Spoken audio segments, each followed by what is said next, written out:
Hello नमस्कार। जो concept की सीरीज़ में आज हम डिस्कस करेंगे, एक कॉन्सेप्ट है ग्लोबल कॉमन्स। अब हिंदी में इसको वैश्विक सार्वजनिक कह सकते हैं, लेकिन ग्लोबल कॉमन्स नाम बहुत फेमस है।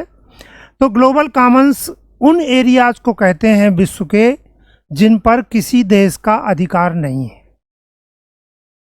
और इस तरह के मैं 3 एग्जाम्पल आपको दे रहा हूँ जो पूरे मानवता की या मानव समुदाय की सामूहिक धरोहर है, वो किसी एक देश के नियंत्रण में नहीं है।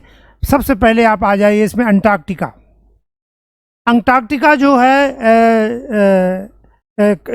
उसके लिए एक ट्रीटी बनी हुई है 1959 में। वो किसी एक देश विशेष की संपत्ति नहीं है, वो मानवता की या मानव समाज की सामूहिक विरासत है। हाई सीज या खुले समुद्र, यानी कि जो 1982 का अनक्लॉज है, United Nations convention on law of sea है, उसमें ये कहा गया है कि 12 नॉटिकल माइल्स तक तो टेरिटोरियल सी होगा। उसके बाद 200 नॉटिकल माइल्स तक आपका EEZ या एक्सक्लूसिव इकोनॉमिक जोन होगा। लेकिन उसके बाद जो एरिया है उसे कहते हैं ओपन सीज या हाई सीज। वो किसी भी देश के अधिकार में, नियंत्रण में नहीं है, वो पूरे मानवता की या मानव समाज की सामूहिक संपत्ति है या धरोहर है। तो हाई सीज अंटार्कटिका के अलावा दूसरा ग्लोबल कॉमन है।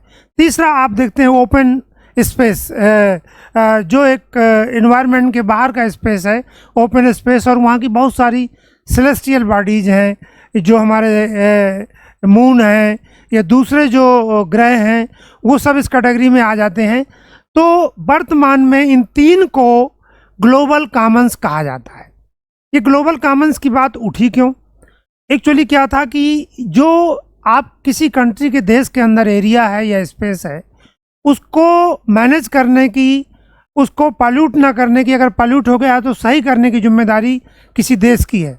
लेकिन जो ग्लोबल कॉमन्स हैं, उसको पॉल्यूशन से रोकने या उसका दुरुपयोग रोकने के लिए जिम्मेदारी किसी एक देश की नहीं है। तो इसमें हमें सामूहिक प्रयास करने की ज़रूरत है। तो इस सामूहिक प्रयास जो किए जाते हैं उसे कहा जाता है ग्लोबल कॉमन्स मैनेजमेंट। इसके लिए एकेडमिक स्तर पर भी प्रयास किए गए हैं। जो थॉट के स्तर पर मैं एक नाम लेना चाहूँगा आपको यहाँ पे। एक पॉलिटिकल साइंटिस्ट हुई हैं अमेरिका की, इलिनर ऑस्ट्रम। इनका आप पीछे देख सकते हैं। ये इनको 2009 में ग्लोबल कॉमन्स पे काम करने के लिए, उनके मैनेजमेंट का कैसे मैनेजमेंट करना है, इस चीज़ पे काम करने के लिए इकोनॉमिक्स का नोबेल प्राइज़ मिला था।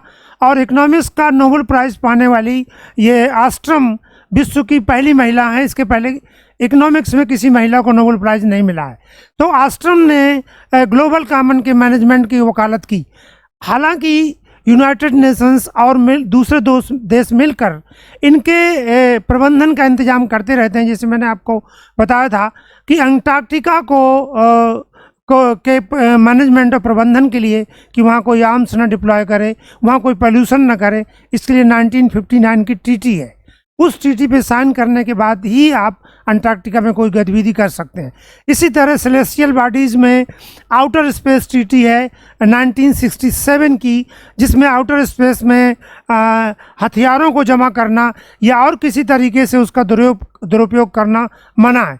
इसी तरह 1979 की मून ट्रीटी है, जो मून में उसका स्ट्रेटजिक उपयोग करना, हथियारों के रूप में उपयोग करना या उसमें अपना दावा करना, ये सब मना किया हुआ है।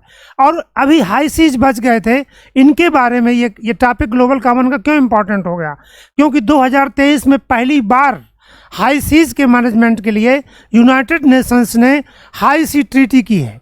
हाई सी ट्रीटी का मुख्य उद्देश्य है कि जो एक्सक्लूसिव इकोनॉमिक जोन के बाहर जो समुद्री क्षेत्र है, उसमें पॉल्यूशन को रोकना है और मैराइन डाइवर्सिटी को बढ़ाना है, ताकि उसका लाभ सभी देशों को इक्विटेबल शेयरिंग उसकी हो सके, लाभ की।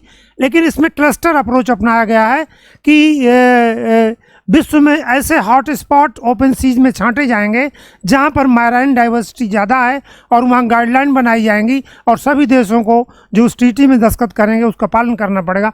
इंडिया ने भी साइन कर दिया है, लेकिन इसका भी रेटिफिकेशन नहीं हुआ। इस ट्रीटी को तभी लागू किया जा सकेगा जब इसमें 60 देश इसको रेटिफाई कर दें। रेटिफिकेशन का मतलब है कि वहाँ की पार्लियामेंट या जो भी वहाँ का सिस्टम है ट्रीटी को स्वीकार करने का, वो स्वीकार करने की प्रक्रिया अपना लें। तो ग्लोबल कॉमन वर्तमान समय में एक महत्वपूर्ण एरिया है जिसके मैनेजमेंट, क्योंकि जब हम क्लाइमेट चेंज की बात कर रहे हैं, जब हम बात कर रहे हैं विश्व शांति की बात कर रहे हैं, तो इन एरियाज़ का दुरुपयोग ना हो, इसलिए ग्लोबल कॉमन के मैनेजमेंट की बात चल रही है। और ये एरिया अभी जैसे प्लास्टिक ट्रीटी होने जा रही है कि समुद्रों में आप प्लास्टिक नहीं छोड़ेंगे, तो इस तरह के प्रयास ग्लोबल कॉमन्स में विशेषकर मून को, आउटर स्पेस को, अंटार्कटिका को और हाई सीज को लेकर आगे भी बढ़ेंगे। और ये प्रयास एक नए तरीके के प्रयास हो गए, क्योंकि किसी देश का वहाँ पर नियंत्रण नहीं है। यही ग्लोबल कॉमन्स की सबसे खास बात है। Thank you.